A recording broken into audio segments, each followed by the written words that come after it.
ఈరోజు మనం నేర్చుకోబోయే టాపిక్ ఏంటంటే జనరల్ ఎర్రర్ ఫార్ములా. ఏంటి general error formula? General error formula మనకి ఎగ్జామ్లో దీనికి సంబంధించి 10 మార్క్స్ ఇస్తున్నారు. సో ఒకసారి జాగ్రత్తగా ఎక్స్ప్లెయిన్ చేసుకుందాం. ఈ జనరల్ ఎర్రర్ ఫార్ములాలో ఏంటంటే మనం ఇంతవరకు ఏం నేర్చుకున్నాం, ఒక వేరియబుల్కి సంబంధించి ఎర్రర్స్ గురించి నేర్చుకున్నాం. అంటే ఎక్స్ కానీ ఒక ఎగ్జాక్ట్ వాల్యూ తీసుకుంటే దానికి సంబంధించి మనం రాసిన అప్రాక్సిమేట్ వాల్యూ కానీ స్మాల్ ఎక్స్ అయినట్లయితే అప్పుడు ఆ రెండింటి మధ్యలో డిఫరెన్స్ ఎర్రర్ అంటాము. Delta X equals to capital X minus small X. Exact value minus మనం రాసిన అప్రాక్సిమేట్ వాల్యూని ఎర్రర్ అంటాము అని నేర్చుకున్నాం. ఒక వేరియబుల్కి సంబంధించి నేర్చుకున్నాం. ఈ జనరల్ ఎర్రర్ ఫార్ములాలో ఏంటంటే మనం తీసుకున్న ఫంక్షన్లో ఒకటి కన్నా ఎక్కువ వేరియబుల్స్ ఉంటాయి అన్నమాట. అంటే మనం తీసుకున్న ఫంక్షన్ ఏమవుతుంది, ఫంక్షన్ ఆఫ్ సెవరల్ వేరియబుల్స్ అవుతుంది అనమాట. ఫంక్షన్ ఆఫ్ సెవరల్ వేరియబుల్స్ అంటే ఎలా ఉంటుంది, F of x1 x2 and so on X అని ఈ ఫామ్లో ఉంటుంది. అంటే ఇప్పుడు ఎగ్జాంపుల్ చెప్పాలి అంటే సపోజ్ మనం x² y z³ ఇలా ఏదో తీసుకున్నాం అనుకోండి. ఇందులో ఎన్ని వేరియబుల్స్ ఉన్నాయి, 3 వేరియబుల్స్ ఉన్నాయి కదా. సో దీన్ని ఎలా రాస్తాము, F of x y z equals to x² y z³. ఒకటి కన్నా ఎక్కువ వేరియబుల్స్ ఉన్నాయి కాబట్టి ఇలాంటి ఫంక్షన్స్ ఏమంటాము, ఫంక్షన్ ఆఫ్ సెవరల్ వేరియబుల్స్ అంటాం. ఇలా మనం XYZలోనే తీసుకోవాలని రూల్ ఏం లేదు కదా, ఎలాంటి వేరియబుల్స్లో అయినా తీసుకోవచ్చు కదా. సో అలాగే 3 వేరియబుల్స్ తీసుకోవాలని లేదు కదా, 2 కన్నా ఎక్కువైనా ఎన్ని వేరియబుల్స్ అయినా తీసుకోవచ్చు. సో ఇన్ జనరల్ రాసేటప్పుడు మనం దాన్ని ఎలా రాస్తాము, ఫంక్షన్ ఆఫ్ సెవరల్ వేరియబుల్స్ తీసుకుంటే F of x1 x2 and so on ఎన్ని వేరియబుల్స్ తీసుకుంటే అన్ని xn అని రాస్తాం. సో ఇలాంటి ఫంక్షన్ తీసుకునేటప్పుడు ఇప్పుడు సపోజ్ మనం తీసుకున్న అన్ని కూడా అప్రాక్సిమేట్ వాల్యూస్ కదా తీసుకుంటున్నాం. సో అప్పుడు ఎక్స్లో కొంత ఎర్రర్ ఉంటుంది, దాన్ని డెల్టా ఎక్స్ అనుకుందాం. వైలో కొంత ఎర్రర్ ఉంటుంది, అది డెల్టా వై. జెడ్లో కొంత ఎర్రర్ ఉంటుంది, అది డెల్టా జెడ్. జెడ్లో కొంత ఎర్రర్ ఉంటుంది, అదేంటది డెల్టా జెడ్. ఇలా ఎర్రర్స్ ఉండే వాల్యూస్ని మనం ఇక్కడ తీసుకున్నాం కదా. సో XYZ వాల్యూస్ మనం ఇక్కడ సబ్స్టిట్యూట్ చేసినప్పుడు మనకు వచ్చే ఎఫ్ వాల్యూ కూడా ఎగ్జాక్ట్ వాల్యూ రాదు కదా, ఏమొస్తుంది, అప్రాక్సిమేట్ వాల్యూ వస్తుంది. అప్రాక్సిమేట్ వాల్యూ వస్తుంది కాబట్టి అప్పుడు మన ఈ ఫంక్షన్ ఎఫ్లో కూడా కొంత ఎర్రర్ వస్తుంది కదా. ఆ ఎర్రర్ని ఎలా కడతాము అన్నది ఈ జనరల్ ఎర్రర్ ఫార్ములాలో నేర్చుకుంటాం అన్నమాట. అయితే ఈ జనరల్ ఎర్రర్ ఫార్ములా చెప్పుకోబోయే ముందు మనకు తెలియాల్సిన విషయం ఏంటంటే Taylor series for several variable function. ఏంటి, Taylor's series for function of several variables. Taylor series for function of several variables. అయితే మనకి డిగ్రీలో ఇంతవరకు కూడా ఈ ఫంక్షన్ ఆఫ్ సెవరల్ వేరియబుల్స్ గురించి మనం చదువుకోలేదు కదా. ఎప్పుడు మనం రియల్ వాల్యూడ్ ఫంక్షన్స్ లేదా ఫంక్షన్ ఆఫ్ 1 వేరియబుల్లే చదువుకున్నాం, కానీ ఫంక్షన్ ఆఫ్ సెవరల్ వేరియబుల్స్ గురించి చదువుకోలేదు. కాబట్టి ఈ టైలర్ సిరీస్ గురించి ఎక్కువ కంగారు పడకుండా మనం ఈ ఎఫ్ ఆఫ్ ఎక్స్కి సంబంధించి టైలర్ సిరీస్ నేర్చుకున్నాం కదా, ఆ టైలర్ సిరీస్ రాసుకొని దాని నుంచి మనం సెవరల్ వేరియబుల్స్ సంబంధించిన టైలర్ సిరీస్ రాయడానికి ట్రై చేద్దాం. మనకు తెలిసిన టైలర్ సిరీస్ ఏంటి, ఒక వేరియబుల్ ఇస్తే F of X plus H equals to F of X plus H by 1 factorial into F dash of X plus H square by 2 factorial into F double dash of X plus and so on. ఇదేనా, ఇలా infinite series వరకు. Wear ఈ H అనేది ఏంటి, length of interval. So ఇప్పుడు దీని నుంచి మనం సెవరల్ వేరియబుల్స్కి రాయాలి అంటే ఏం చేయాలి, ఇదే ఫంక్షన్ సెవరల్ వేరియబుల్స్ రాస్తే ఏం రాస్తాము, F of x1 x2 and so on xn plus ఇక్కడ హెచ్ అంటే ఏంటి, డిఫరెన్స్ కదా. ఇక్కడ డిఫరెన్స్ అంటే ఏం రాస్తాము, ఎర్రర్ కదా. సో ఇలా ఎర్రర్ రాసేటప్పుడు ఏం చేయాలి, H into F dash of X కదా. సో ఇక్కడ హెచ్ అంటే ఏంటి, డిఫరెన్స్ కదా. ఇక్కడ ఎన్ని వేరియబుల్స్ ఉన్నాయి, n వేరియబుల్స్ ఉన్నాయి కాబట్టి డిఫరెన్స్ రాసేటప్పుడు ఏం రాస్తాము, delta x1 into F dash. అంటే ఇప్పుడు దీనికి డెరివేటివ్ రాయాలి. డెరివేటివ్ రాస్తామంటే ఒకటి కన్నా ఎక్కువ వేరియబుల్స్ ఉన్నప్పుడు మనం ఎలాంటి డెరివేటివ్ చేస్తాము? పార్షియల్ డెరివేటివ్ కదా. సో డెరివేటివ్ రాసేటప్పుడు ఏం రాయొచ్చు? Delta x1 into do F by do x1 plus delta x2 into do F by do x2 plus and so on plus delta xn into do F by do xn. ఈ టర్మ్ని several వేరియబుల్స్కి వచ్చేసరికి ఎలా అవుతుంది? ఇలా అవుతుంది. మరి ఈ term several వేరియబుల్స్కి వచ్చేసరికి ఎలా అవుతుంది? 1 ఫ్యాక్టోరియల్ రాయాల్సిన అవసరం లేదు. H into F dash of X అంటే దాన్ని ఎలా రాస్తాము? హెచ్ అంటే ఇక్కడ మనం డిఫరెన్స్ కదా, అలాగే ఇక్కడ డిఫరెన్స్ రాసేటప్పుడు డెల్టా ఎక్స్ రాస్తాము. అది ఒక వేరియబుల్ కాదు కదా, అండ్ వేరియబుల్స్ ఉన్నాయి కాబట్టి ఒక్కొక్క వేరియబుల్కి ఎక్స్పాండ్ చేస్తాం. మరి అప్పుడు ఈ టర్మ్ ఏమవుతుంది? 1/2 ఇంటూ హెచ్ స్క్వేర్ కదా. So delta x1 whole square into do square F by do x1 square plus and so on delta x2 whole square into do square F by do x2 square plus and so on. ఇలా infinite terms వరకు వస్తాయి. Plus అలాగే next term ఏమొస్తుంది? H cube by 3 factorial, అలాగే 1/6 into next అలాగే third term కూడా. ఓకేనా? So Taylor series for function of several variables అంటే ఎలా రాస్తాము? F of x1 comma x2 comma and so on xn plus delta x1 into do F by do x1 plus delta x2 into do F by do x2 plus and so on delta xn into do F by do xn. అలాగే next టైంకి వచ్చేసరికి 1/2 into delta x1 whole square into do square F by do x1 square delta x2 whole square into do F by do x2 square plus and so on. అలాగే third function కూడా. ఇప్పుడు మనకి ఏం కావాలి? Error కావాలి ఇందులో కదా. అంటే ఈ టర్మ్ ఎలా రాసుకోవచ్చు?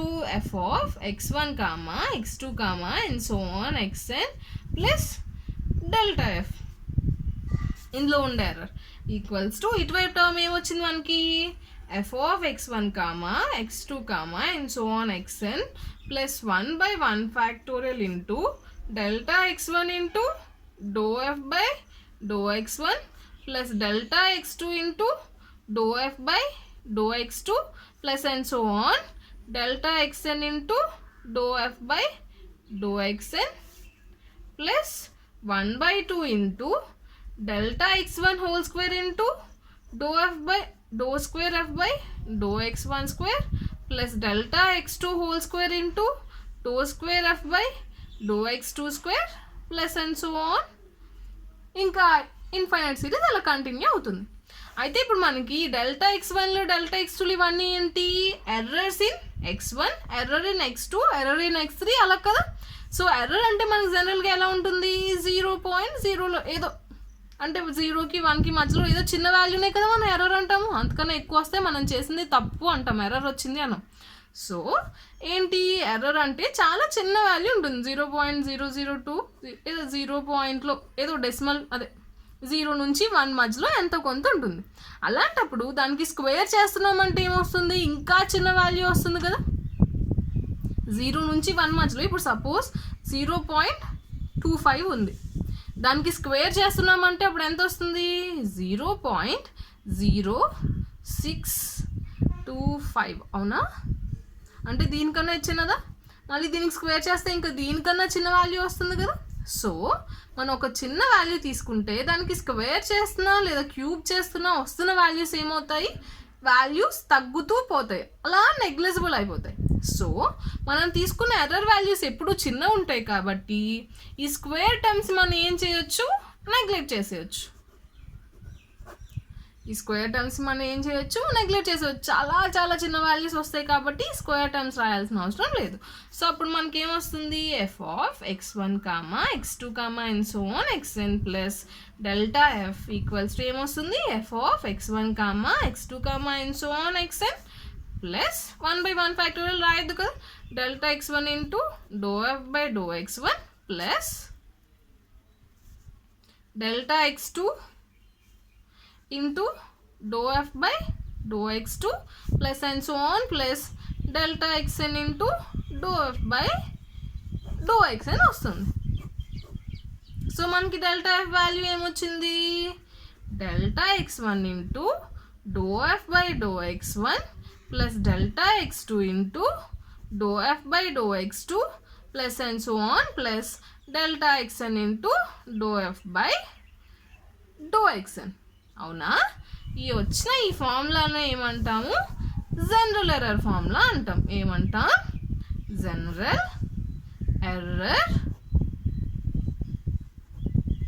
ఫార్ములా. ఈ జనరల్ ఎర్రర్ ఫార్ములా మీద కొన్ని ప్రాబ్లమ్స్ కూడా ఉన్నాయి, అందులో ఒక ప్రాబ్లం చేసి చూద్దాం. ఏమి ఇచ్చారు మనకి problem, if u equals to 5x y square by z cube, then find relative error in u where delta x equals to delta y equals to delta z equals to 0.001 at x equals to y equals to z equals to 1. ఇదేంటి, ఇచ్చిన ఫంక్షన్లో ఒకటి కన్నా ఎక్కువ variables ఉన్నాయి కాబట్టి ఇదేమవుతుంది, function of several variables అవుతుంది. Function of several variables మనకి ఇచ్చినప్పుడు దానికి సంబంధించి మనకి ఎర్రర్ కావాలి అంటే ఏం చేయాలి, first general error formula use చేయాలి. అవునా? సో జనరల్ ఎర్రర్ ఫార్ములా దీనికి యూజ్ చేయాలంటే మనకి జనరల్ ఎర్రర్ ఫార్ములా ఏం చెప్తుంది, delta F equals to delta x1 into do F by do x1 plus delta x2 into do F by do x2 plus and so on plus delta xn into do F by do xn అని చెప్తుంది. ఇప్పుడు దాని నుంచి మనం యూకి error రాయాలి అంటే ఏం రాస్తాం, delta U equals to delta X into doe U by doe X plus ఇక్కడ ఏమున్నాయి, XYZలు ఉన్నాయి కదా. సో x1 ప్లేస్లో ఏముంది, x ఉంది. y1 ప్లేస్లో ఏముంది, సారీ x2 ప్లేస్లో ఏముంది, y ఉంది. x3 ప్లేస్లో ఏముంది, z ఉంది. 3 వేరియబుల్స్ ఉన్నాయి. So delta y into doe U by doe Y plus delta Z into doe U by doe Z అంటే ఏంటి, డెల్టా ఎక్స్ వాల్యూ మనకి ఇక్కడ ఎంత ఇచ్చారు, 0.001 into doe U by doe X. అంటే దీన్ని విత్ రెస్పెక్ట్ టు ఎక్స్ మనం differentiate చేయాలి. With respect to X differentiation చేయాలి అంటే వై అండ్ జెడ్ కాన్స్టెంట్స్ కదా. సో ఏమొస్తుంది, 5y² by Z cube plus delta Y అంటే 0.001 into with respect to Y చేస్తే ఏమొస్తుంది, 5x into with respect to Y చేస్తే 2y by Z cube plus 0.001 into with respect to Z చేస్తే 5xy², ఇది constant. 1/z³ అంటే ఏమొస్తుంది, 1/z³ అంటే -3/z⁴.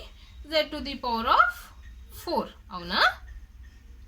Next ఏం చేయాలి, దీంట్లో XYZ వాల్యూ సబ్స్టిట్యూట్ చేసేయండి. అప్పుడు ఏమొస్తుంది, 0.001 ఇంటూ ఇందులో y ప్లేస్లో 1, z ప్లేస్లో 1 సబ్స్టిట్యూట్ చేస్తే 5 ప్లస్ 0.001 ఇంటూ ఇందులో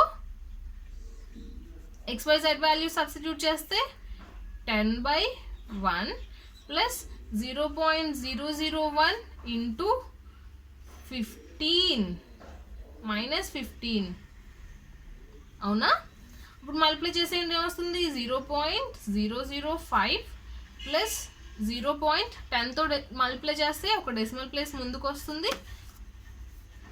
-15 అంటే 0.015. సో ఆన్సర్ ఏమొస్తుంది, దట్ ఈక్వల్స్ టు ఏమొస్తుంది, రెండు యాడ్ చేస్తే 0.015 - 0.015 అంటే 0 అంతే. సో రిలేటివ్ ఎర్రర్ అన్నారు కదా, రిలేటివ్ ఎర్రర్ అంటే ఏం చేయాలి, absolute error by true value. So absolute error అంటే ఇక్కడ 0 వచ్చింది, 0 బై ట్రూ వాల్యూ అంటే ఇందులో సబ్స్టిట్యూట్ చేస్తే ఏమొస్తుంది, 5 వస్తుంది. అంటే దీని వాల్యూ కూడా 0 వస్తుంది, అంతే. సో నెక్స్ట్ ప్రాబ్లం ఏంటంటే, if u equals to 4x² y³ z⁴ and error in x, y, z be 0.001 at x equals to y equals to z equals to 1, then find the relative maximum error. ఇందాక ఏం అడిగారు, then find relative error అన్నారు. ఇక్కడ ఏమన్నారు, relative maximum error. Relative maximum error అనేసరికి ఈ error formula ఏమైపోతుందంటే delta F equals to mod delta x1 into do F by do x1 plus mod delta x2 into do F by do x2 plus and so on plus mod delta xn into do F by do xn. ఏంటి మనకి general error formula ఏమొచ్చింది, delta x1 into do F by do x1 plus delta x into delta x2 into do F by do x2 plus and so on delta xn into do F by do xn వచ్చింది. So relative error అడిగిన ఆ formula use చేస్తాం. కానీ ఇక్కడ ఏమన్నారు, relative maximum error అన్నారు. Maximum error అనేసరికి మనం ఏం చేస్తామంటే అబ్సల్యూట్ వాల్యూస్ తీసుకుంటాం. ఓకేనా, అప్పుడు అన్ని పాజిటివ్ కింద వాడితే వచ్చే ఎర్రర్ మ్యాక్సిమం ఎర్రర్ అవుతుంది కదా. సో వాటికి డెట్ పెడతాం అన్నమాట. సో అప్పుడు ఏమొస్తుంది, డెల్టా యూ ఈక్వల్స్ టు ఏమొస్తుంది, మ్యాక్సిమం అంటే డెట్ పెట్టి రాస్తాం కదా. So delta U equals to ఏమొస్తుంది, డెల్టా ఎక్స్ ఇంటూ దీనికి విత్ రెస్పెక్ట్ టు ఎక్స్ చేస్తే ఏమొస్తుంది, 8x y cube by z to the power of 4 అవునా,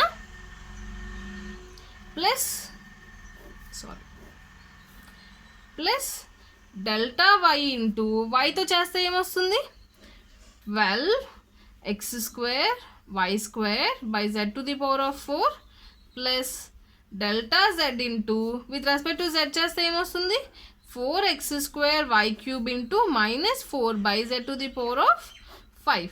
వాల్యూ సబ్స్టిట్యూట్ చేస్తే ఏమొస్తుంది, mode 0.001 into 8 plus mode 0.001 into 12 plus mode 0.001 into minus 16 అవునా. అప్పుడు ఏమొస్తుంది, 0.008 ప్లస్ 0.012 ప్లస్ 0.016 మోడ్ కదా. సో బయటికి రాసేటప్పుడు 0.016 అవుతుంది. యాడ్ చేయండి, యాడ్ చేస్తే ఏమొస్తుంది, ఇది 20 36 అంటే 0.036 అవునా. ఇప్పుడు రిలేటివ్ ఎర్రర్ అంటే మనకి ఏమడిగారు, రిలేటివ్ ఎర్రర్ అన్నారు కదా. రిలేటివ్ ఎర్రర్ అంటే ఇప్పుడు మనకి ఏమొచ్చింది, డెల్టా యూ వచ్చింది. రిలేటివ్ ఎర్రర్ అంటే ఏంటి, డెల్టా యూ బై యూ అంటే absolute error by true value కదా. సో అప్పుడు ఏమొస్తుంది, అబ్సల్యూట్ ఎర్రర్ మనకి ఏమొచ్చింది, 0.036 వచ్చింది బై ట్రూ వాల్యూ అంటే ఇందులో సబ్స్టిట్యూట్ చేయండి. 4x square y cube by z to the power of 4లో x y z values 1 substitute చేస్తే ఏమొస్తుంది, 4 వస్తుంది. సో అప్పుడు ఏమొస్తుంది, 0.09 అవునా, 0.009 డివైడ్ చేస్తే 0.0 ఇక్కడ డివైడ్ అవ్వదు కాబట్టి ఇంకో 0.9 కదా. సో 0.009 కాబట్టి రిలేటివ్ ఎర్రర్ ఏమొచ్చింది, 0.009 రిలేటివ్ మ్యాక్సిమం ఎర్రర్. అర్థమైందా. సో జనరల్ ఎర్రర్ ఫార్ములాలో మనకి 2 టైప్స్ ఆఫ్ ప్రాబ్లమ్స్ ఇస్తారు. ఏంటి, ఫైన్ రిలేటివ్ ఎర్రర్ అనొచ్చు, పర్సంటేజ్ ఎర్రర్ అనొచ్చు, ఏమైనా అవ్వచ్చు. సో జనరల్ ఎర్రర్ యూజ్ చేసుకుని రిలేటివ్ ఎర్రర్ అన్నా పర్సంటేజ్ ఎర్రర్ అడిగినా ఏం చేస్తాం, ఇప్పుడు రిలేటివ్ ఎర్రర్ వచ్చింది, పర్సంటేజ్ ఎర్రర్ అంటే ఏం చేస్తాం, ఇంటూ 100 చేస్తాం అంతేనా. అలాగే ఇంకా ఏమడుగుతారు, రిలేటివ్ మ్యాక్సిమం ఎర్రర్ లేదా పర్సంటేజ్ మ్యాక్సిమం ఎర్రర్ అలా అడిగారు అనుకోండి, అప్పుడు ఏం చేస్తాము, మ్యాక్సిమం అంటే ఏం చేస్తాము, దీనికి డెట్ పెట్టి అదే మోడ్ పెట్టి రాస్తాం అనమాట. సో ఇప్పుడు ఒకవేళ పర్సంటేజ్ మ్యాక్సిమం ఎర్రర్ అడిగారు అనుకోండి, అప్పుడు ఏం చేస్తాము, వచ్చిన రిలేటివ్ ఎర్రర్కి ఇంటూ 100 చేస్తే ఏమొస్తుంది, పర్సంటేజ్ ఎర్రర్ వస్తుంది. ఓకేనా.